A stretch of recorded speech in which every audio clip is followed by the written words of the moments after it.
बताइए। शुरुआत करेंगे, बताएंगे आपको कौन कह रहा है कि श्रद्धा की हत्या में आफताब का पूरा परिवार शामिल था। खुद ये बात श्रद्धा के पिता के जुबानी आपको सुनवाऊंगा। उनके पिता का कहना है आफताब ने अकेले नहीं, पूरे परिवार ने श्रद्धा को मारा। लेकिन उससे पहले एक और बड़ी खबर है। बुलडोजर बाबा टू एनकाउंटर बाबा। उत्तर प्रदेश में योगी आदित्यनाथ का काम करने का स्टाइल बिल्कुल जुदा है।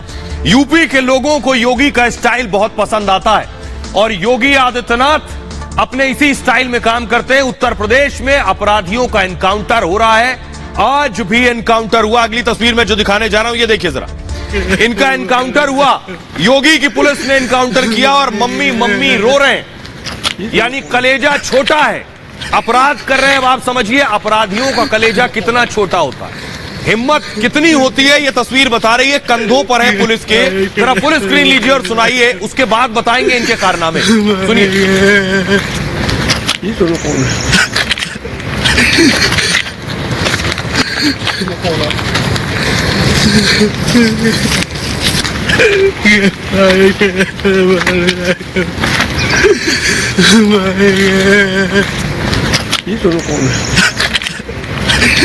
ये जिन्हें आप देख रहे हैं ग्रेटर नोएडा में इनका एनकाउंटर हुआ। इनका नाम है आबिद। एम्बियंस दीजिए। इनका नाम है आबिद। आबिद ने कार लूटी थी।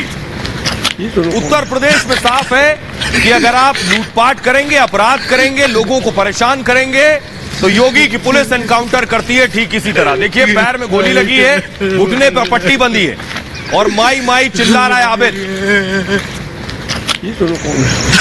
योगी की पुलिस के कंधों पर है आबिद और योगी इसी स्टाइल में अपराधियों से निपटते हैं।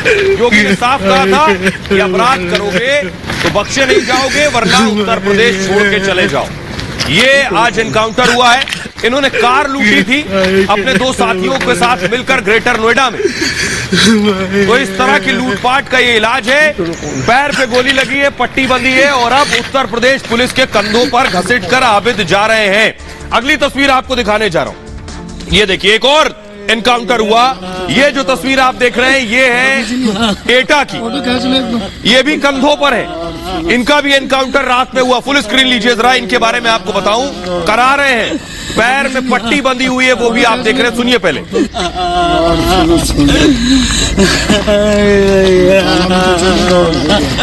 फोटो खींच लिया, फोटो खींच लिया,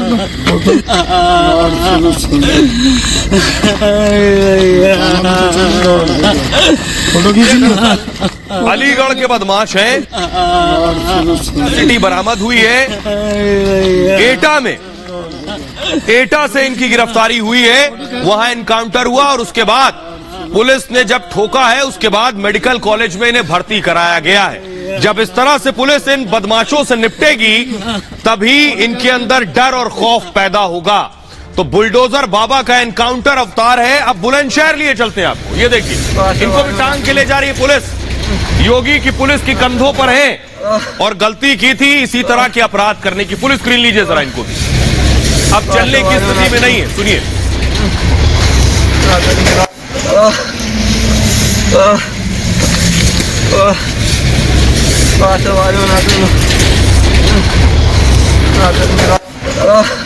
इनका नाम है सौरभ गुर्जर।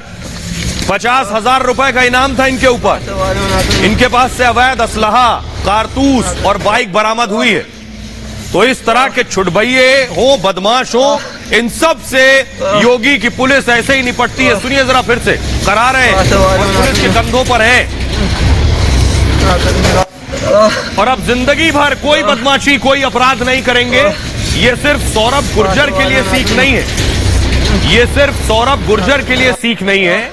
सौरभ गुर्जर जैसे जितने अपराधी हैं, हो सकता पकड़े ना गए हो, उन सब के लिए सीख है कि एक दिन डकैती करोगे, लूट करोगे, लेकिन जिस दिन पकड़े जाओगे उस दिन बख्शे नहीं जाओगे। एक और तस्वीर दिखा रहे हैं, ये मुजफ्फरनगर से आई है। देखिए सारी बदमाशी निकल गई है। ये भी कंधों पर है। इनको भी जरा फुल स्क्रीन लीजिए। ये क्या कर रहे थे? मुजफ्फरनगर में इनका एनकाउंटर हुआ है। फुल स्क्रीन लीजिए इसे और देखिए पैर में गोली लगी है और पुलिस कंधों पर ले जा रही है। इनका नाम है विवेक चौधरी और इन्होंने एक परिवार को फोन करके धमकाया और 10 लाख रुपए की रंगदारी मांगी थी। और खुद को बताया था मैं गैंगस्टर विवेक चौधरी हूं। तमंचा और बाइक इनके पास से बरामद हुई है। 10 लाख की रंगदारी मांगी थी। तो आइए अब मैं आपको बताने जा रहा हूं कि बाबा बुलडोजर जो है, एनकाउंटर बाबा भी है। यूपी में बाबा की बंदूक बोल रही है, और कैसे बोल रही है वो भी तस्वीरों में मैंने आपको दिखाया। मुठभेड़ में अब तक 168 अपराधी ढेर कर दिए गए। 2017 से अब तक 168 अपराधी ढेर हुए हैं। बाबा के एक्शन का नाम है ऑपरेशन पाताल लोक। एनकाउंटर में 13 पुलिसकर्मी शहीद भी हुए हैं। यानी खाकी भी कीमत चुकाती है, लेकिन ऐसे अपराधियों को सही सजा देना, सही वक्त पर सजा देना बहुत जरूरी है। इनका इलाज, गोली लगने से 1375 पुलिसकर्मी भी घायल हुए अब तक। मुठभेड़ के बाद 23,000 अपराधी पकड़े गए। छोटी मोटी संख्या नहीं है। 23,000 अपराधी पकड़ना यानी पूरे उत्तर प्रदेश की ड्राई क्लीनिंग होना। सबसे ज्यादा अपराधी आगरा जोन में मारे गए हैं, और आगरा जोन में 19, प्रयागराज में 10 अपराधी मरे हैं। ऑपरेशन पाताल लोक में स्पेशल टास्क फोर्स एसटीएफ भी सक्रिय है। योगी की सख्त हिदायत है, अपराध पर 0 टॉलरेंस होगा, और योगी के खौफ में अपराधी खुद सरेंडर करने थाने पहुंचते हैं। न जाने कितनी तस्वीर पहले मैंने आपको दिखाई। सरेंडर नहीं करने पर घर पर बुलडोजर चलता है, वो भी तस्वीर आपने देखी। 3000 करोड़ से ज्यादा की संपत्ति ध्वस्त या कुर्क हो चुकी। 3000 करोड़। 2018 से अब तक गैंगस्टर एक्ट के तहत एक्शन भी हुए हैं। हर जिले में टॉप 20 अपराधियों की सूची बनाई गई। काम करने का तरीका बिल्कुल जुदा है। जिले में जितने अपराधी हैं उनमें से टॉप 20 जो हैं उनकी एक सूची बनाई जाए। ये सभी पुलिस की रडार पर रहते हैं और भागे भागे फिर रहे हैं कि कहीं इनका एनकाउंटर ना हो जाए। और यही वजह है ये भागे, तभी आम आदमी सुकून से और हिफाजत से अपने घरों में है। खबरों में आगे बढ़ते हैं। आज की बड़ी खबर, और वो खबर जो देश जानना चाहता है, श्रद्धा का मर्डर क्या आफ्ताब की फैमिली का ऑर्डर था?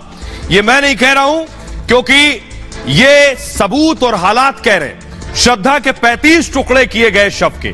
कोई यकीन मारने को तैयार नहीं कि 35 टुकड़े अकेले आफ्ताब कर सकता है। इन टुकड़ों को आफ्ताब साजिशन खत्म और नष्ट भी कर सकता है। इसमें क्या आफ्ताब का परिवार भी शामिल है? यह बात खुद श्रद्धा के पिता कह रहे हैं कि श्रद्धा की हत्या में आफ्ताब का परिवार भी मिला हुआ है। रिपोर्ट देखिए जरा।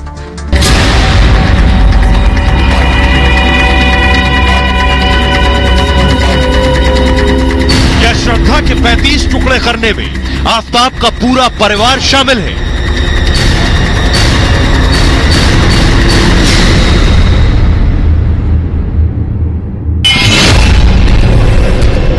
क्या आफ्ताब और उसके पूरे परिवार ने मिलकर श्रद्धा के 35 टुकड़ों को ठिकाने लगाया?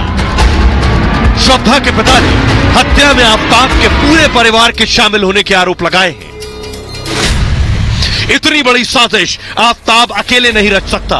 श्रद्धा के मर्डर में आफ्ताब का पूरा परिवार शामिल था, और आफ्ताब पुलिस को गुमराह कर रहा है। श्रद्धा के पिता ने आफ्ताब के पूरे परिवार को हत्यारा बताया है। और आइए अब आपको बताने जा रहे हैं क्या कह रहे हैं श्रद्धा के पिता। बहुत संगीन आरोप, गंभीर आरोप लगा रहे हैं आफ्ताब के पूरे परिवार पर।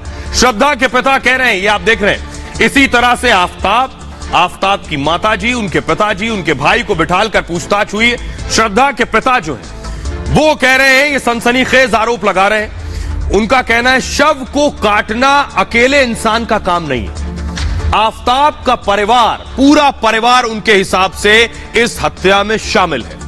आफ्ताब का भाई भी साजिश में शामिल है। श्रद्धा के पिता ये कह रहे हैं साल 2019 में आफ्ताब के वो घर गए थे, यानी श्रद्धा के पिता आफ्ताब के घर गए थे।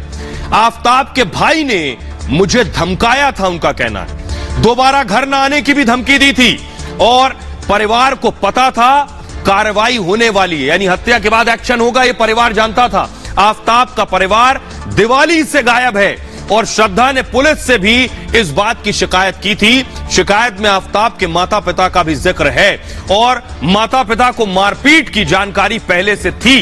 वो जानते थे कि इस हद तक स्थिति पहुंचने वाली है।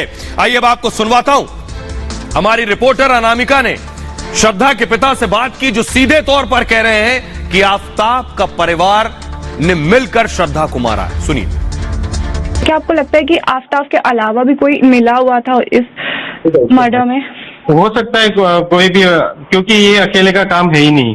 जो जिस तरह से ये हुआ है वो अकेले का काम है ही नहीं, तो हो सकता है कि दूसरे किसी का भी हाथ है इसमें। मुझे तो लगता है वो भाई भी हो सकता है उसका। मैं फर्स्ट टाइम जब घर में गया था उनके, तब वो घर में भाई था। अच्छा। मैं और मेरी वाइफ गए थे। जी जी जी। और आफ्ताब, उस टाइम पे आफ्ताब के भाई ने क्या बोला था? उस टाइम तो वो ही हमारी पूछताछ करने लगे, आप कौन है, कहाँ से आए, ऐसे बोलते हैं ऐसे नहीं कर सकते आप, ऐसे आ ही नहीं सकते यहाँ पे, कभी आना भी मत, पैर भी नहीं रखना यहाँ पे। आफ्ताब के भाई ने आपको धमकाया था? धमकाया है 2019 में। तो मुझे तो यही शक लग रहा है कि ये सब ये भी प्लान में शामिल होगा, पूरा फैमिली। आफ्ताब के पड़ोसियों का कहना है कि दिवाली के टाइम पे आफ्ताब के पेरेंट्स घर छोड़ के चले गए थे। क्या ऐसा हो सकता है कि आफ्ताब के परिवार वालों को पुलिस में ये बात आने से पहले बात पता थी कि आफ्ताब ने श्रद्धा को मार डाला और वो फरार हो गए, वहां से चले गए? जी जी, हो सकता है ये मुझे अभी भी ऐसा लग रहा है कि ये लोग पहले ही कैसे निकल गए घर से। जी। क्या आपने बात करने की कोशिश की आफ्ताब के घर वालों से, मिलने की कोशिश की? नहीं, पुलिस स्टेशन में मिले थे ना मैं। कोई बात हुई आपकी उनसे? उन्होंने आपको कुछ बोला, अपने बेटे की तरफ से माफी मांगी? नहीं, वो तो तैयार ही नहीं थे। उनको ऐसा दिखा रहे थे कि वो कुछ मालूम ही नहीं है उनको। जी। सब कुछ मालूम ही नहीं, ऐसे दिखा रहे थे वो लोग। तो ये सनसनीखेज आरोप और खुलासा किया है श्रद्धा के पिता ने, लेकिन इस पूरी साजिश को आफ्ताब ने कैसे प्लान किया, ये सोचेंगे और सुनेंगे तो दंग रह जाएंगे। ये मैं आपको दिखा रहा हूं। आफ्ताब सबसे पहले आया दिल्ली, और दिल्ली आने के बाद कहां घर लिया? छतरपुर में। छतरपुर में घर लिया। आकर छतरपुर में ही क्यों लिया, जरा सोचिए। अगली तस्वीर दिखाई जरा। इसलिए लिया क्योंकि इस जगह के सबसे नजदीक जंगल था, और सिर्फ जंगल नहीं, यानी श्रद्धा को मारने के बाद जंगल में उसके शव को फेंका जा सके। सिर्फ जंगल नहीं, अगली तस्वीर दिखाई, जंगल के पास ही तालाब भी है, यानी शव के टुकड़ों को तालाब में भी फेंका जा सके। अब आप समझिए, आफ्ताब की पूरी प्लानिंग का हिस्सा था उसका रहना, कहां घर लेना है, कहां ठहरना है, कैसे श्रद्धा को लेकर आना है। और अचानक श्रद्धा को वो मुंबई से दिल्ली ले आया। कोई तैयारी नहीं थी, सिर्फ तैयारी आफ्ताब के दिमाग में थी।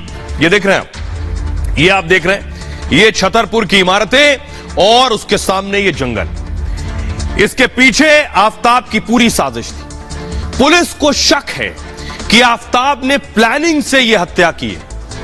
मई में आफ्ताब और श्रद्धा हिमाचल प्रदेश घूमने गए थे। मुंबई से हिमाचल गए, दिल्ली आने का कोई सीन नहीं था। तब तक दोनों का दिल्ली आने का कोई प्लान नहीं था। लेकिन हिमाचल में आफ्ताब को बद्री नाम का एक शख्स मिल गया। बद्री दिल्ली के छतरपुर इलाके का ही रहने वाला था। बद्री से मुलाकात के बाद आफ्ताब दिल्ली आ गया, और 8 मई को श्रद्धा को लेकर आफ्ताब दिल्ली आया। 8 मई को मारा कब है? 18 मई को। 8 को आया, 18 को मारा, यानी सिर्फ 10 दिन में श्रद्धा को मार दिया।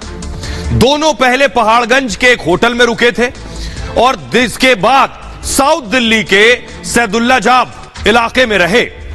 बाद में आफ्ताब ने छतरपुर इलाके में फ्लैट देखा, उसे बिल्कुल सेट जगह लगी, प्लानिंग के हिसाब से किया सब कुछ है।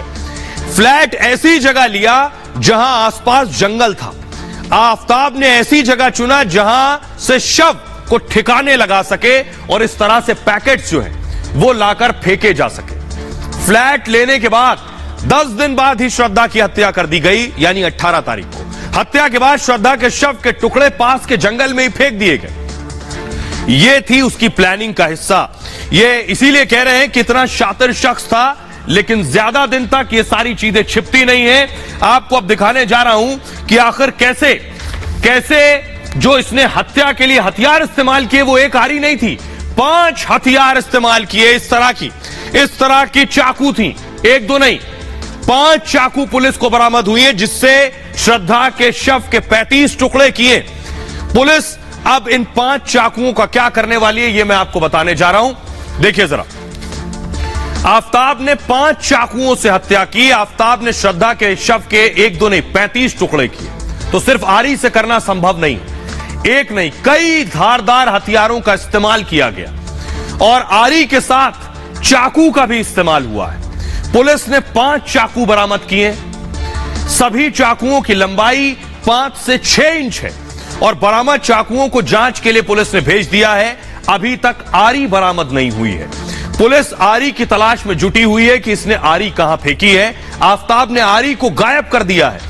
गुरुग्राम में आरी फेंकने की बात कबूली थी आफताब ने। दफ्तर के पास आरी को ठिकाने लगाया था। आसपास पुलिस ने जांच भी की है। आरी मिलते ही हत्या की गुत्थी सुलझ जाएगी। लेकिन अब मैं आपको बताता हूं, पुलिस को एक चीज की तलाश है। वो चीज है श्रद्धा का मोबाइल। चाकू मिल गए हैं, आरी अभी मिलनी बाकी है। पुलिस ने लगभग 85% इस केस को सुलझा लिया है, 85%। लेकिन श्रद्धा का फोन कहां है? पुलिस को श्रद्धा के फोन की तलाश है कि श्रद्धा का फोन है कहां। इसलिए पुलिस समंदर में ढूंढ रही है फोन। अगली तस्वीर दिखाने जा रहा हूं, ये देखिए, समंदर की तस्वीर दिखाइए प्लीज। समंदर की तस्वीर दिखाइए। समंदर में ढूंढ रही है पुलिस। कैसे समंदर में पुलिस उसको ढूंढ रही है वो मैं दिखाऊं। एक कैसे किस जगह पर पुलिस पहुंची। भयंदर की जो खाड़ी है ये आप देख रहे हैं, ये है वो तस्वीर। ये समंदर की तस्वीर है। भयंदर की खाड़ी में पुलिस पहुंची है श्रद्धा का फोन ढूंढने के लिए। ये आप तस्वीरों में देख रहे हैं। लेकिन आपको बताऊं कि यहां श्रद्धा का अकेले फोन नहीं, आफताब के फोन की भी तलाश है कि आफताब का फोन भी यहीं मिलेगा। तो आइए, मुंबई यानी दिल्ली से मुंबई तक जांच चल रही है। दिल्ली पुलिस पहुंची है और दिल्ली पुलिस ने भयंदर की खाड़ी में फोन ढूंढना शुरू किया है। ये आप देख रहे हैं। थोड़ा जिप डाउन कीजिए। आफताब को, पुलिस को आफताब और श्रद्धा के मोबाइल की खोज है। ये आप देख रहे हैं स्ट्रीमर। इसी तरह ढूंढा जा रहा है। महाराष्ट्र के भयंदर खाड़ी में पुलिस फोन तलाश रही है। दिल्ली पुलिस की एक टीम ने पानी में दिन भर तलाशी की है। पुलिस ने स्टीमर के जरिए यह तलाशी अभियान चलाया है और आफताब ने पूछताछ के दौरान दरअसल पुलिस को बताया था, आफताब ने बताया था कि 18 मई को श्रद्धा की हत्या के बाद वो मुंबई गया था और मुंबई जाने के बाद भयंदर की इसी खाड़ी में उसने श्रद्धा का फोन फेंक दिया। पुलिस को दोनों मोबाइल का आखिरी लोकेशन अब तक नहीं मिला। मोबाइल मिलने से हत्या के राज से पर्दा उठ सकता है और श्रद्धा आफताब के बीच क्या बातें होती थीं ये भी इस मोबाइल में है। दोनों के बीच लड़ाई की वजहों का पता भी चल सकता है। आफताब ने हत्या से पहले किन लोगों से बात की थी यह भी जानकारी इस फोन में मिलेगी। क्या आफताब के परिवार को हत्या की जानकारी थी? क्योंकि श्रद्धा ने आखिरी मैसेजेस किसे किए, आफताब से आखिरी वक्त में क्या बात कर रही थी, आफताब से जो बात कर रही थी वो किस किस से साझा कर रही थी। 2 साल पहले जब श्रद्धा ने चिट्ठी लिखी कि आफताब मुझे मार सकता है और टुकड़े टुकड़े कर सकता है, तो अब हत्या से पहले न जाने फोन में क्या क्या हो। हत्या, श्रद्धा की हत्या की साजिश में कौन कौन शामिल था यह भी खुलासा होगा। हमारी सहयोगी अंजलि भयंदर में उस खाड़ी पर मौजूद थी जहां पुलिस फोन तलाश रही थी। अंजलि की जरा रिपोर्ट देखिए। आपको वो तस्वीर दिखाते हैं जहां का आफताब ने इशारा किया है। दरअसल ये है भयंदर की खाड़ी जो कि मुंबई में है और आप चारों तरफ देख सकते हैं, सिर्फ आपको चारों तरफ पानी ही पानी नजर आ रहा है। यहाँ पर पुलिसकर्मी पहुंचे हुए हैं, दिल्ली पुलिस की भी टीम है, यहाँ पर मुंबई पुलिस की भी टीम है और यहाँ पर नेवी के भी कुछ जवान है जो कि पूरी मदद कर रहे हैं। यहाँ पर और भी गोताखोरों की भी मदद ली जा रही है जो तलाश कर रहे हैं आफताब के फोन की, क्योंकि अब आफताब ने इशारा किया है, बताया कि क्या पता ट्रेन से गुजरते वक्त या फिर यहाँ पर आकर के खुद आफताब ने फोन को ठिकाने लगाया है। अब सवाल यह है कि आफताब का अकेला खुद का फोन था या फिर साथ ही साथ श्रद्धा के फोन को भी यहाँ पर ठिकाने लगाया। तो इसी को तलाश करने के लिए यहाँ पर पुलिस की तमाम टीमें पहुंची हुई है। तो हमारी सहयोगी अंजलि की रिपोर्ट आपने देखी, लेकिन इस बीच बड़ी खबर आ रही है। आपको बता दें कि आफताब का पॉलीग्राफ टेस्ट हो रहा था, सच निकालने का टेस्ट। झूठ बोल रहा है कि आफताब इसका टेस्ट हो रहा था। आज आफताब का पॉलीग्राफ टेस्ट खत्म हो गया है और कल फिर आफताब का पॉलीग्राफ टेस्ट होगा। ये तीसरा दिन होगा कल जो उसे एफएसएल लेकर आया जाएगा। ये तस्वीरें मैं आपको दिखा रहा हूं। आफताब को लेकर जिस वक्त पहुंची थी एफएसएल की टीम, एफएसएल पहुंची थी रोहिणी में। ये जो तस्वीरें मैं आपको दिखा रहा हूं उसके पॉलीग्राफ टेस्ट के लिए ले जाया गया था। आफताब सच उगलेगा। आज क्या कुछ सवाल जवाब हुए हैं आफताब के साथ। कल फिर यानी तीसरे दिन आफताब से फिर पॉलीग्राफ टेस्ट किया जाएगा। ये देख रहे हैं, इसी तरह होता है पॉलीग्राफ टेस्ट। आफ्ताब को बिठाया गया, उसके कुछ चीजें जो लगाई गई आप देख रहे हैं। उसके बाद आपको मॉनिटर पर नजर आ रहा है, लैपटॉप के मॉनिटर पर फ्रीक्वेंसी। इसी तरह से पॉलीग्राफ टेस्ट होता है। 8 घंटे तक ये पॉलीग्राफ टेस्ट चला है आफ्ताब का, 8 घंटे चला। झूठ पकड़ने के लिए लाई डिटेक्टर टेस्ट होता है, समझ लीजिए। पॉलीग्राफ टेस्ट का ये दूसरा चरण था आज। कल पहला चरण हो चुका है और अब कल तीसरा चरण होगा। 5 मनोवैज्ञानिकों ने बंद कमरे में उससे सवाल जवाब किए। इस चरण में मशीन का इस्तेमाल होता है जो आपको दिख रही है। इसमें होता क्या है, शरीर पर जो मशीन लगी है इन्हें बोलते हैं कार्डियो कप्स या इलेक्ट्रोड्स, इन्हें लगाया जाता है शरीर पर और दिल की धड़कन रिकॉर्ड की जाती है, वो भी आपको नजर आ रहा है। ब्लड प्रेशर क्या है अपराधी का, पसीना, पल्स को भी मापा जाता है। ये सारी चीजें होती हैं। मशीन हर गतिविधि को दर्ज करती है। यही आफ्ताब के साथ आज हुआ है। आफ्ताब से कई अनसुलझे सवाल भी पूछे गए हैं। पहला सवाल आफ्ताब से पूछा गया कि श्रद्धा से तुम्हारी पहली मुलाकात कब और कैसे हुई थी। नवंबर 2020 में श्रद्धा से मारपीट की थी, यह सवाल, क्योंकि श्रद्धा ने इसी की चिट्ठी लिखी है। मुंबई से निकलकर सबसे पहले तुम कहां गए, उससे पूछा गया। चौथा सवाल, दिल्ली कब पहुंचे और कहां कहां उसके बाद रहे हो तुम। पांचवा सवाल, 18 मई को आखिर हुआ क्या था जिस दिन श्रद्धा की हत्या आफ्ताब ने की है। श्रद्धा की हत्या कैसे की, यह सवाल भी पूछा गया। हत्या में कितने हथियार इस्तेमाल हुए, क्योंकि आरी अभी भी ढूंढ रही है पुलिस। इस्तेमाल हुए हथियार कहां हैं, यानी आरी कहां फेंकी है, श्रद्धा का सिर कहां फेंका है। सबसे ज्यादा जरूरी है श्रद्धा के सिर के बाकी हिस्से को ढूंढना, इसलिए यह सवाल किया गया। हत्या की साजिश तुमने कैसे रची, यह भी पूछा गया। 11वां सवाल, हत्या में किसने मदद की है, क्योंकि श्रद्धा के पिता का कहना है कि आफ्ताब का परिवार भी शामिल। श्रद्धा का मोबाइल फोन कहां है, यह भी पूछा गया।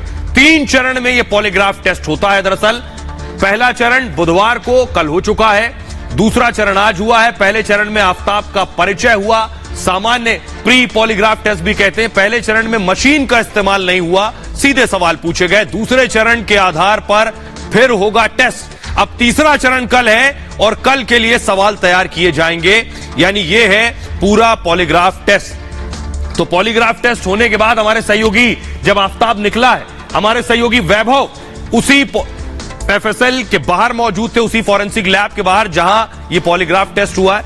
वैभव की रिपोर्ट देखिए। जब आपको बता दें, आफ्ताब अब से बस थोड़ी देर पहले यहां से निकला है, यानी कि ये कहा जा सकता है 8 घंटे तक आफ्ताब से इस राउंड में पूछताछ हुई है और आफ्ताब से पूछताछ के बाद अब उसे यहां से लेकर जाया गया है। सलील, एक बार आप दिखाइएगा तस्वीरें। ये वही दफ्तर एफएसएल का है जहां से 8 घंटे जिसके अंदर पूछताछ हुई आफ्ताब से, और 8 घंटे की पूछताछ के बाद मैराथन पूछताछ ही कहा जाएगा, क्योंकि 8 घंटे की पूछताछ आफ्ताब से हुई। इसके पहले प्री एग्जामिनेशन में आफ्ताब से श्वेता तकरीबन 3 घंटे सवाल जवाब होते हैं। तो आपने वैभव की रिपोर्ट देख ली है, लेकिन आइए अब मैं आपको दिखाने जा रहा हूं कि पॉलीग्राफ हो गया, पॉलीग्राफ में मशीन लगाई जाती है, लेकिन अभी नार्को होना है आफ्ताब का। जब तक रिमांड है, 4 दिन की रिमांड पर है। पॉलीग्राफ हो गया, कल भी पॉलीग्राफ होगा, नार्को होना वाला है। और नार्को में क्या होता है ये आपको बताता हूं। देखिए जरा, ये है नार्को टेस्ट, और नार्को में ये जो आप सिरिंज देख रहे हैं, ये सिरिंज बहुत इंपॉर्टेंट है। पॉलीग्राफ टेस्ट के बाद होगा नार्को टेस्ट, और रोहिणी के अंबेडकर अस्पताल में यह नार्को टेस्ट होना है। अभी नार्को टेस्ट की तारीख तय नहीं हुई है कि किस दिन होना है। ऑपरेशन थिएटर के अंदर नार्को टेस्ट किया जाएगा। इसी तरह से डॉक्टर होंगे, मनोचिकित्सक, एफएसएल की टीम मौजूद होगी उस दौरान। नार्को से पहले आफ्ताब का एक मेडिकल टेस्ट होगा और नार्को में आफ्ताब को इंजेक्शन दिया जाएगा।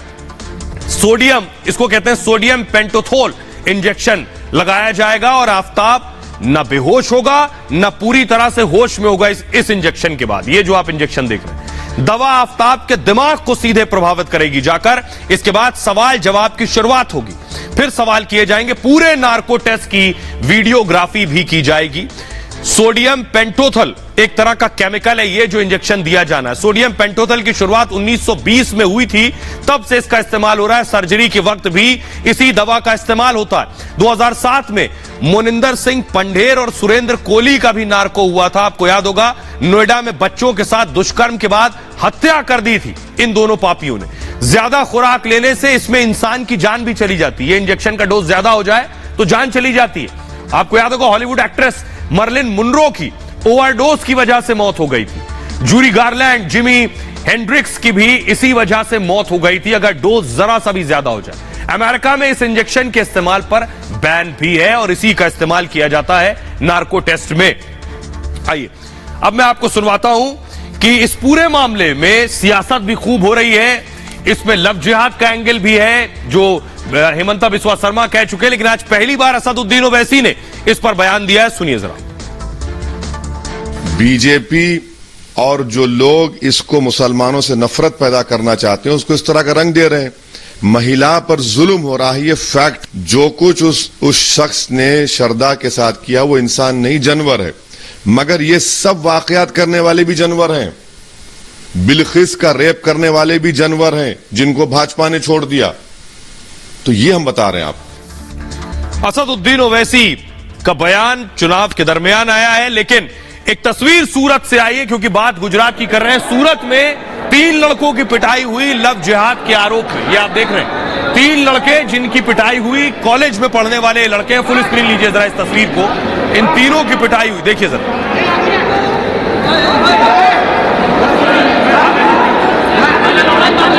महावीर, सूरत के महावीर कॉलेज के, ग्रिड हटाइए, सूरज के महावीर कॉलेज के ये स्टूडेंट हैं और लव जिहाद के आरोप में 3 लड़कों की पिटाई हुई है।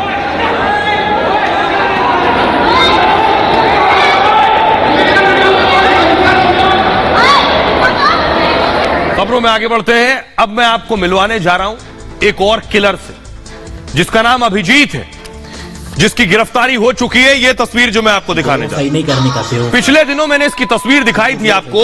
इसने अपनी प्रेमिका की हत्या करने के बाद वीडियो बनाया और वीडियो बनाने के बाद इंस्टाग्राम पर डाल दिया और वीडियो में बोल रहा है बेवफाई नहीं करनी चाहिए। ये देखिए वीडियो बनाया है, लेकिन पुलिस से ज्यादा दिन भाग नहीं सकता था, बच नहीं सकता था। अगली तस्वीर दिखाइए। वीडियो बनाया, उसके बाद फोटो इंस्टाग्राम पर डाली और लिखा लव यू बाबू, स्वर्ग में मिलेंगे। ये इसने इंस्टा पर डाला था गर्लफ्रेंड के साथ फोटो। अगली तस्वीर दिखाइए। लेकिन पुलिस से भाग नहीं सकता था, गिरफ्तारी हो गई। ये देख रहे हैं आप, गिरफ्तारी के बाद किसी ने थप्पड़ भी लगा दिया। ये देखिए लोगों ने मारा है। जब कोर्ट पेश हुआ, फुल स्क्रीन लीजिए, जब कोर्ट में पेशी हुई तो लोगों ने बख्शीश भी दी है। देखिए जरा, क्यों मारा उसको? देखिए सर, बैठ कर कोर्ट पहुंचते ही लोगों ने पिटाई की है। देखिए नीली शर्ट वाले ने मारा पहले, उसके बाद पीछे से दूसरे शख्स ने भी मारा है। लड़की का हत्यारा है ये। क्यों मारा तुमने? उसके बाद जरा गुस्सा देखिए, ये देखिए जरा। बैठ कर नहीं गलत बात, सारे समाज गलत बात।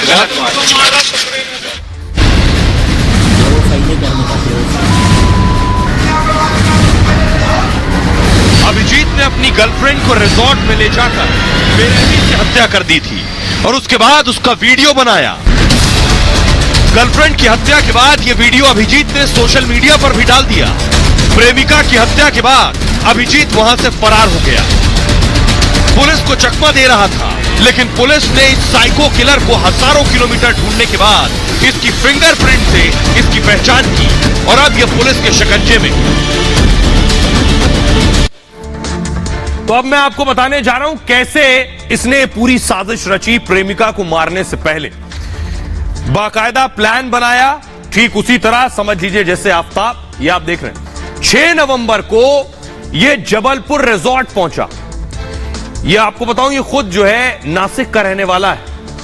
राजस्थान में गिरफ्तारी हुई है और मध्य प्रदेश में गया था मारने के लिए। नाम बदलकर रिजॉर्ट में रूम बुक किया इसने। 2 दिन तक लड़की के साथ रिजॉर्ट में ठहरा। 8 नवंबर को रिजॉर्ट में शिल्पा की हत्या कर दी। हत्या के बाद जबलपुर से फरार हो गया। गिरफ्तारी के बाद जबलपुर पुलिस का खुलासा कि हत्यारे का नाम अभिजीत नहीं हेमंत है। पुलिस से बचने के लिए इसने पहचान छिपाई। मेखला रिजॉर्ट में फर्जी आधार कार्ड दिया था इसने और हेमंत महाराष्ट्र के नासिक का रहने वाला है। हेमंत शातिर मोटरसाइकिल चोर है। हेमंत के खिलाफ चोरी के 37 मामले दर्ज हैं। रिजॉर्ट में प्रेमिका की हत्या करने के बाद वहां से यह फरार हो गया। उसके बाद रिजॉर्ट में रहने वाले लोगों को शक हुआ कि 2 दिन से कोई निकला नहीं। जब वो पहुंचे अंदर, मास्टर की से गेट खोला तो चादर में लपटी प्रेमिका की लाश मिली और ये वहां से फरार हो चुका था।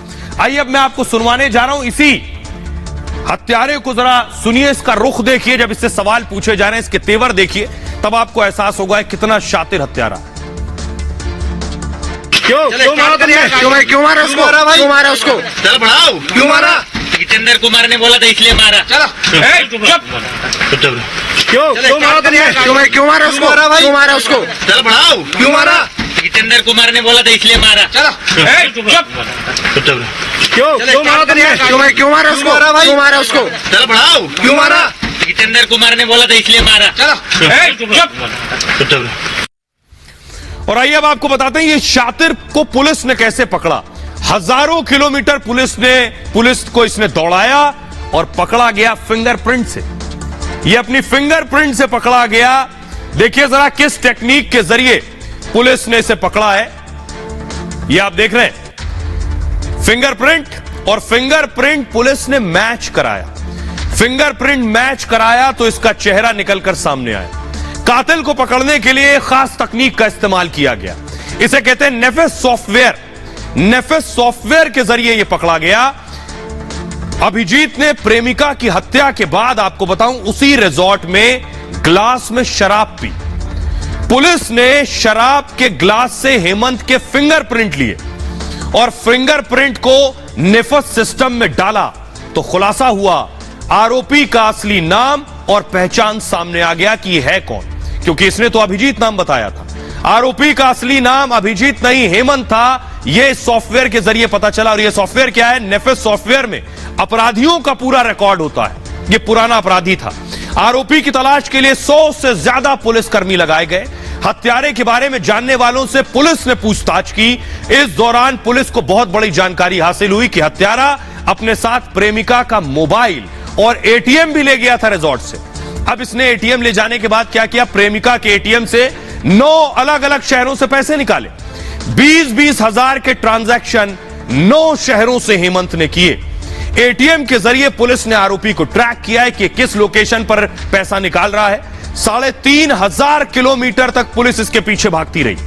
पुलिस को पता चला कि आरोपी राजस्थान के सिरोही में है। 18 नवंबर को आरोपी ने सिरोही में एटीएम से पैसे निकाले थे और पुलिस को उसके सटीक लोकेशन का पता चल गया। इसके बाद पुलिस ने एक बस से हेमंत को गिरफ्तार कर लिया है। सोचिए कितना शातिर था ये कि इसने नासिक का रहने वाला, यानी महाराष्ट्र का, मध्य प्रदेश के जबलपुर जाकर क्राइम किया और राजस्थान में पकड़ा गया। इस बीच आ रही एक बड़ी खबर आपको बता दें, प्रधानमंत्री नरेंद्र मोदी की सुरक्षा में चूक हो गई है। बड़ी खबर, ड्रोन दिखाई दिया है। प्रधानमंत्री की सुरक्षा में बड़ी चूक है। खास सिक्योरिटी पर प्रधानमंत्री के साथ चलती है। अहमदाबाद में प्रधानमंत्री की रैली थी और वहां यह चूक हुई है। रैली वाली जगह पर ड्रोन नजर आया है। पुलिस ने इस पर एफआईआर दर्ज की है और 3 लोगों की गिरफ्तारी कर ली है। आइए मैं तस्वीर दिखाने जा रहा हूं उस ड्रोन की। ये तस्वीर आप देख रहे हैं, ड्रोन जो आपको नजर आ रहा है, यही वो ड्रोन है जो प्रधानमंत्री की रैली के दौरान दिखाई दिया था। ये आप देख रहे हैं ड्रोन को चलाने का पूरा इंस्ट्रूमेंट। ये ड्रोन प्रधानमंत्री रैली कर रहे थे उस दौरान दिखाई दिया। ये 3 लोग जो गिरफ्तार किए गए, क्या मंशा थी, क्या मकसद था, इस बात की जानकारी नहीं। पुलिस अब इनसे सवाल जवाब करेगी, लेकिन जहां प्रधानमंत्री की रैली है वहां नो फ्लाइंग जोन होगा, वहां ड्रोन नहीं उड़ाया जा सकता है। किस मंशा से ये ऐसी हरकत कर रहे थे, पुलिस इनसे सवाल जवाब कर रही है। खबरों में आगे बढ़ते हैं। एक तस्वीर आपको दिखाने जा रहा हूं, महाराष्ट्र से आई है। तस्वीर दिखाइए। ये महाराष्ट्र नवनिर्माण सेना के नेता एमएनएस के राज ठाकरे की, और देखिए एक मैनेजर को थप्पड़ मार रहे हैं। पुलिस स्क्रीन लीजिए जरा, दिखाइए तस्वीर। गुंडागर्दी देखिए जरा एमएनएस के नेता की।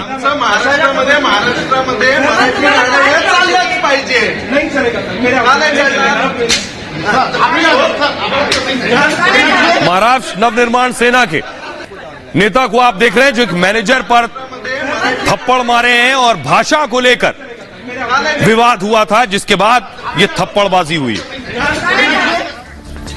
आज की एक और बड़ी खबर है जिस पर दिन भर हंगामा होता रहा। खबर यह थी कि मस्जिद में, ये जो दिल्ली की सबसे बड़ी मस्जिद है, जामा मस्जिद में महिलाओं की नो एंट्री, सुबह यह बोर्ड लगा दिया गया। यह जामा मस्जिद की तस्वीर आप देख रहे हैं। एक मॉन्यूमेंट भी है लोग दूर दूर से आकर जामा मस्जिद को देखने के लिए आते हैं, परिवार के साथ भी आते हैं, अकेले भी आते हैं। जामा मस्जिद में नमाज भी होती है, लेकिन जामा मस्जिद में एक तख्ती लगा दी गई कि यहां लड़कियां नहीं आ सकती हैं, अकेले नहीं आ सकती हैं। ये देख रहे हैं आप, ये है वो तख्ती, लिखा है जामा मस्जिद में लड़की या लड़कियों का अकेले दाखिला मना है, दफ्तर जामा मस्जिद दिल्ली। अब इस तख्ती के बाद बवाल शुरू हो गया।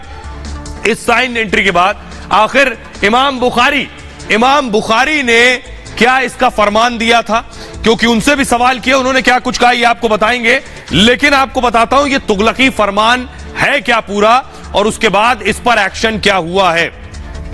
देखिए जरा, जामा मस्जिद दिल्ली 6 में है। मस्जिद में महिलाओं की एंट्री बैन कर दी गई। जामा मस्जिद के इमाम का यह फरमान था, तीनों एंट्री गेट पर बाकायदा ऐसी तख्तियां लगा दी गई, महिलाओं लड़कियों का अकेले आना मना है, लड़कियां ग्रुप में भी अंदर नहीं जा सकती हैं, पति या परिवार के साथ ही उन्हें एंट्री मिल पाएगी। जामा मस्जिद ने पाबंदी को सही भी ठहराया, पहले कहा परिसर में गलत हरकत होती है, लड़कियों ने इसे डेटिंग स्पॉट बना दिया था और इबादत के नाम पर वीडियो बनाने आते थे, उन्होंने यह कहकर बैन लगाया। टिकटॉक पर वीडियो बनाकर वायरल करते थे। दिल्ली जामा मस्जिद का निर्माण 1650 में हुआ था। आपको बताऊं, मुगल सम्राट शाहजहां ने जामा मस्जिद का निर्माण कराया था। 5000 श्रमिकों ने जामा मस्जिद को बनाया था। वास्तुकार उस्ताद खलील ने इसे डिजाइन किया था। इसका वास्तविक नाम मस्जिद जहन्नुमा है। यहां 25,000 लोग एक साथ नमाज पढ़ सकते हैं। इन सब के साथ बड़ी बात यह है, अगर किसी बात को लेकर आपत्ति है, अगर टिकटॉक बनाने को लेकर आपत्ति है, क्या इस देश में मनाही है उसकी, तो उसकी तख्ती लगाएं।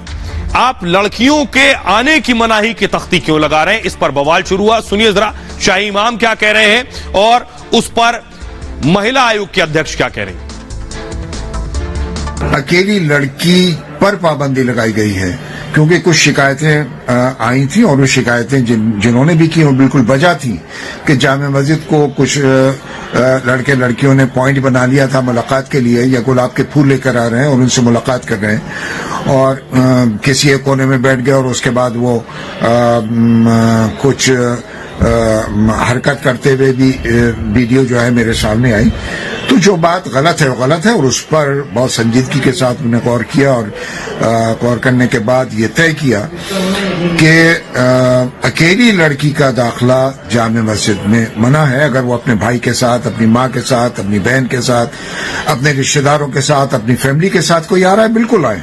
अगर इन्हें प्रॉब्लम इंस्टाग्राम की रील से है, मोबाइल फोन से है, तो मोबाइल फोन्स बैन कीजिए। महिलाओं को क्यों बैन कर रहे हैं? सिर्फ महिलाएं इंस्टाग्राम रील्स बनाती हैं, तो ये पूरी तरीके से बेकार बातें हैं, एक गैर संवैधानिक हरकत है और एक तालिबानी मानसिकता दर्शाती है, जो कि इस देश में किसी भी हाल में बर्दाश्त नहीं की जाएगी। सोशल मीडिया पर भी इसका बवाल हुआ। सीधा सवाल कि जब लड़कियां चांद पर जा रही हैं तो जामा मस्जिद में जाने पर मनाही क्यों है।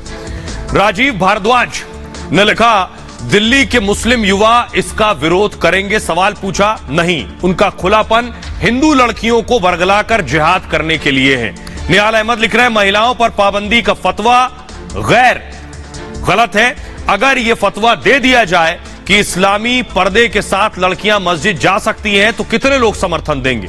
रंजीत सिंह जयाला ने लिखा, अगर ऐसा आदेश मंदिरों के लिए होता तो देश का माहौल कैसा होता, सिर्फ पूछ रहा हूं। लिबरल और नारीवादी सड़कों पर उतरकर कपड़े फाड़ रहे होते।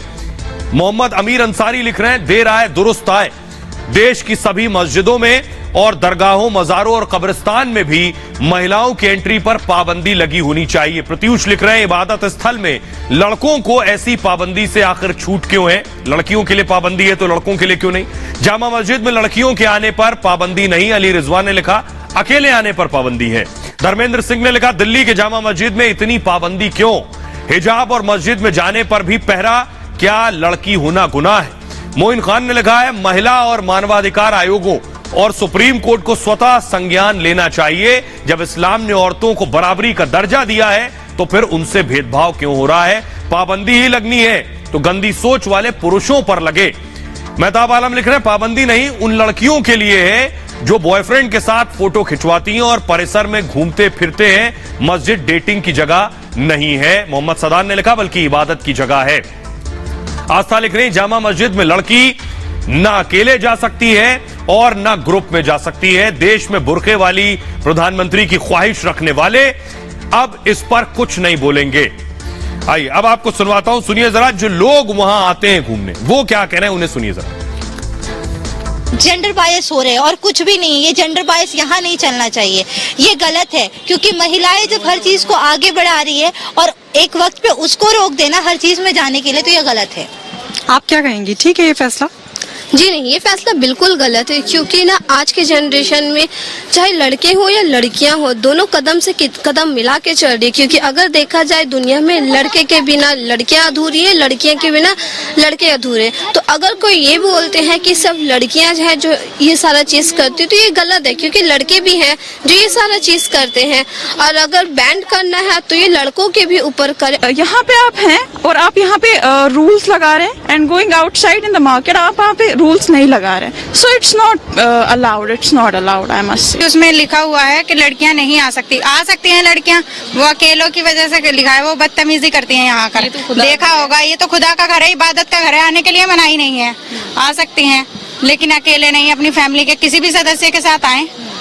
महिलाओं पे रोक नहीं लगाई गई है। जो अकेली लड़कियां यहाँ आती हैं, लड़कों को टाइम देती हैं, यहाँ आके गलत हरकतें होती हैं, वीडियोस बनाई जाती है, सिर्फ उस चीज को रोकने के लिए इस पे पाबंदी लगाई गई है।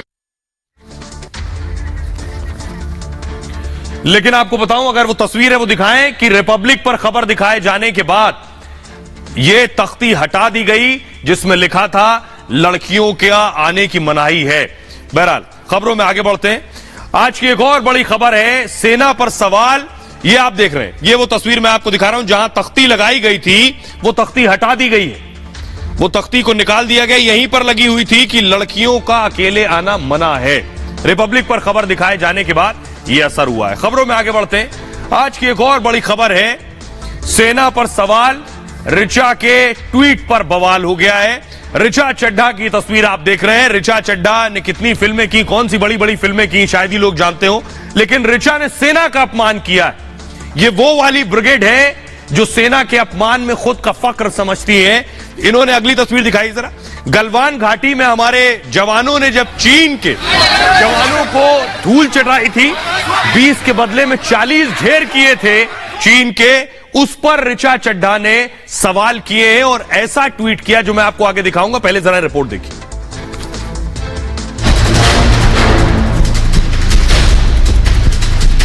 भारत इतना सशक्त है कि वह किसी भी तरह से पाकिस्तान ऑक्युपाइड कश्मीर को वापस ले सकता है, देश से माफी मांगता है। देश की सेना जो हमारी सरहदों की रक्षा करती है, लाखों जवान जो 24 घंटे सीमा पर डटे रहते हैं, दुश्मन हमारा बाल भी बांका न कर सके, उस जाबाज सेना पर कैसे भला कोई सवाल उठा सकता है। लेकिन बॉलीवुड की अभिनेत्री ऋचा चड्ढा अक्सर अपने बयानों से विवादों में रहती हैं। ऋचा चड्ढा ने एक बार फिर से ऐसा ही विवादित बयान दे दिया है। उन्होंने ट्वीट कर सेना का अपमान किया। नॉर्दर्न कमांड के chief lieutenant general Upendra Dwivedi ने मंगलवार को कहा था कि सेना पीओके लेने के लिए तैयार है, हमें बस सरकार के आदेश का इंतजार है। Indian army will carry out any order which is been given by the government of India. इसी बयान पर ऋचा चड्ढा के ट्वीट ने बवाल खड़ा कर दिया। सेना के पूर्व अधिकारियों के साथ साथ राजनीतिक दलों ने कड़ी प्रतिक्रिया दी है। सवाल यही है कि आखिर ये कौन लोग हैं, उनकी जहनियत कैसी है जो देश की सुरक्षा करने वाले जवानों पर ही सवाल उठाने से बाज नहीं आते। आइए मैं आपको पूरी कहानी बताने जा रहा हूं कि आखिर ऋचा ने ऐसा क्या कहा जिसके बाद ये बवाल हुआ है। देख रहे हैं आप, ये गलवान की तस्वीरें भी मैं आपको दिखा रहा हूं और ये ऋचा चड्ढा है। दरअसल पाकिस्तान अधिकृत कश्मीर यानी पीओके को लेकर सेना के अधिकारी ने बयान दिया था, जो रिपोर्ट में मैंने बयान सुनाया आपको। उनका नाम है लेफ्टिनेंट जनरल उपेंद्र द्विवेदी। उपेंद्र द्विवेदी साहब ने कहा था पीओके लेने के लिए भारत की सेना तैयार है। बहुत सामान्य सी बात है, आर्मी अक्सर इस तरह के बयान देती है कि हम पूरी तरह से तैयार हैं, केवल इंतजार इशारे का है, हमें सरकार के आदेश का इंतजार है। उन्होंने ये बात कही। पाकिस्तानी लॉन्च पैड पर आतंकी मौजूद हैं, उन्होंने कहा। सेना उनके मंसूबों को कामयाब नहीं होने देगी। बयान सोशल मीडिया पर वायरल था। सभी को फख्र होगा, जो भी हिंदुस्तानी उसे गर्व होगा कि हमारी सेना तैयार है। कुछ यूजर्स ने इस बयान को आगे ट्वीट किया, उन्हीं की बात को। एक यूजर ने लिखा, पाक को ऐसा जवाब देंगे जो उसने सपने में भी नहीं सोचा होगा। यह भी सबको अच्छा लगेगा, लेकिन ऋचा चड्ढा को अच्छा नहीं लगा। क्यों नहीं लगा, ये तो यही जवाब देंगी। ऋचा चड्ढा ने उस ट्वीट को रीट्वीट किया और जानबूझकर सेना को अपमानित करने वाला बयान लिखा। क्या लिखा? ऋचा ने लिखा उसके ट्वीट पर, गलवान कहता है हाय, यानी पीओके की बात हो रही थी, तो ऋचा ने लिखा गलवान कहता है हाय, ये चिढ़ाने के लिए, अपमान करने के लिए। ट्वीट पर यूजर्स ने ट्रोल करना उसके बाद शुरू कर दिया। ऋचा ने ट्रोलर्स को जवाब देने के लिए ट्वीट किया। ऋचा ने लिखा, सत्य परेशान तो होता ही है ना। उसके बाद भी ऋचा ने ट्वीट किया और जब बवाल हुआ तो ये सारे ट्वीट ऋचा ने डिलीट कर दिए। अब मैं आपको दिखाने जा रहा हूं ऋचा की इस हरकत के बाद उनके खिलाफ, उनके ऊपर एफआईआर भी हुई है। यह है एफआईआर की कॉपी, कंप्लेंट जो अशोक पंडित ने की है। फिल्म निर्माता अशोक पंडित क्या कुछ कह रहे हैं, सुनिए जरा। ऋचा चड्ढा ने जिस तरीके से गलवान वैली में हमारे सिक्योरिटी फोर्सेस ने जिस तरीके से जान दी थी, उसका जो मजाक उड़ाया, भद्दा मजाक उड़ाया, उसने काफी डिस्टर्ब किया हम लोगों को। मुझे काफी तकलीफ हुई है और मेरे तरह देश के काफी लोगों के जिस तरीके से सोशल मीडिया पे रिएक्शन आया है, ये चीजें अलाउ नहीं होनी चाहिए। तो इसलिए मैं पुलिस स्टेशन आया और मैं लॉ इन्फोर्सिंग एजेंसी है पुलिस स्टेशन, मेरा लोकल पुलिस स्टेशन है। मैंने एक लेटर दिया है कि इसके अगेंस्ट एक लॉफुली एक्शन लेना चाहिए, इसके अगेंस्ट एफआईआर फाइल होनी चाहिए, ताकि एक मैसेज जाए उन लोगों पे कि आप। अब देखिए सोशल मीडिया पर क्या लिखा जा रहा है ऋचा के इस बयान के बाद। सिरसा लिख रहे हैं, उन्होंने लिखा, ऋचा पब्लिसिटी के लिए सेना का अपमान कर रही हैं। उनके ट्वीट में भारत विरोधी सोच नजर आती है। मुंबई पुलिस ने कानूनी कार्रवाई की वो मांग करते हैं। आशुतोष दुबे ने लिखा, एक बार फिर ये साबित हो गया है कि बॉलीवुड वाले कितना गिर सकते हैं। इन लोगों का बॉयकॉट जरूरी है। आदित्य राज ने लिखा, ऋचा चड्ढा जैसे अनपढ़ लोग बॉलीवुड में क्यों हैं। मोहन सिन्हा ने लिखा, ऋचा चड्ढा को गलवान भेज देना चाहिए, तब उन्हें पता लगेगा कि सेना बॉर्डर पर कैसे रहती है। रमेश सोलंकी लिख रहे हैं, अर्बन नक्सल सबसे खराब किस्म के प्राणी हैं। समय झा ने लिखा, जो लोग अपनी गलतियों को सही साबित करने के लिए परिवार का सहारा लेते हैं वो सबसे बड़े जोकर होते हैं। उदय पंडित ने लिखा, हमारे सैनिकों के बलिदान का मजाक उड़ाना बहुत ही शर्मनाक और अपमानजनक है। आइए सुनिए, संबित पात्रा ने प्रेस कॉन्फ्रेंस की और ऋचा चड्ढा पर अटैक भी किया और उन्हें सीधे सीधे टुकड़े टुकड़े गैंग से जोड़ा। सुनिए। मुझे नाम याद नहीं, मगर किसी व्यक्ति ने ट्वीट किया है और सेना के बड़े अफसर के ऊपर सवालिया निशान पीओके को लेकर लगा रही है। इसमें कोई संशय नहीं है कि अब तक राहुल गांधी जी ने उनको फोन कर लिया होगा कि आप अब क्वालिफाई कर चुकी हैं, भारत तोड़ो यात्रा में सम्मिलित होने के लिए आपका स्वागत है। ऋचा चड्ढा जो कि एक बॉलीवुड की 3rd ग्रेडेड कलाकार है और हमेशा ही भारत के खिलाफ आपत्तिजनक ट्वीट करने में वो सबसे आगे रहती हैं और कांग्रेस समर्थक है, राहुल गांधी की उपासक है। इस बयान के बाद बवाल हुआ तो ऋचा ने दोनों ट्वीट डिलीट किए और उसके बाद एक लंबा चौड़ा माफीनामा भी लिखा, ये लिखकर कि उनके परिवार के लोग भी सेना में रहे हैं, उनका मकसद ये नहीं था। बड़ा आसान है, पहले सेना का अपमान करो, उसके बाद जब आपको लगे कि आप फंस गए हैं तो फिर खुद का बचाव इस तरीके से करो। खबरों में आगे बढ़ते हैं। आज की एक और बड़ी खबर है, पुलवामा का जो मास्टरमाइंड था पुलवामा अटैक का, उसे पाकिस्तान ने अपना आर्मी चीफ बना दिया है। यह मैं आपको पुलवामा की तस्वीर दिखाने जा रहा हूं जिसमें हमारे जवान शहीद हुए थे। इस अटैक की साजिश रखने वाला, प्लान करने वाला, अगली तस्वीर दिखाइए, जिसके बाद पूरा देश गमजदा था। ऐसे शख्स को पाकिस्तान ने अपना आर्मी चीफ बना दिया है। ये रिपोर्ट देखिए जरा।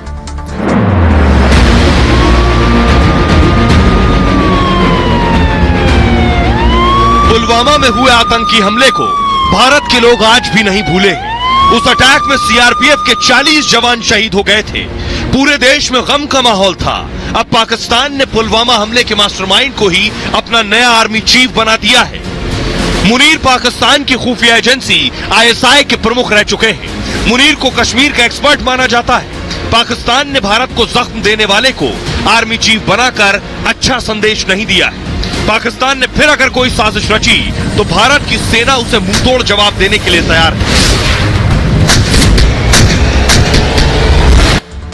और पाकिस्तान के नए आर्मी चीफ मुनीर के बारे में मैं आपको बताने जा रहा हूं। मुनीर को एक बार हमारे NSA ने भी लताड़ लगाई थी। ये आप देख रहे हैं पाकिस्तान के नए आर्मी चीफ हैं। कमर जावेद बाजवा के बाद असीम मुनीर नए आर्मी चीफ होंगे। 29 तारीख को बाजवा रिटायर हो रहे हैं। शाहबाज ने मुनीर को आर्मी चीफ नियुक्त किया है। इमरान नहीं चाहते थे कि आर्मी चीफ बने। जनरल बाजवा 29 नवंबर को रिटायर होंगे। मुनीर के आने से भारत से संबंध और खराब हो सकते हैं। 2019 में पुलवामा हमले के वक्त मुनीर ISI चीफ थे, यानी पाकिस्तान की इंटेलिजेंस के चीफ थे। पुलवामा, नदीम जावेद से पहले पुलवामा हमले की साजिश मुनीर ने ही रची थी। पर्दे के पीछे सारे फैसले असीम मुनीर ले रहे थे और मुनीर के उकसावे पर ही पुलवामा हमला कश्मीर में हुआ।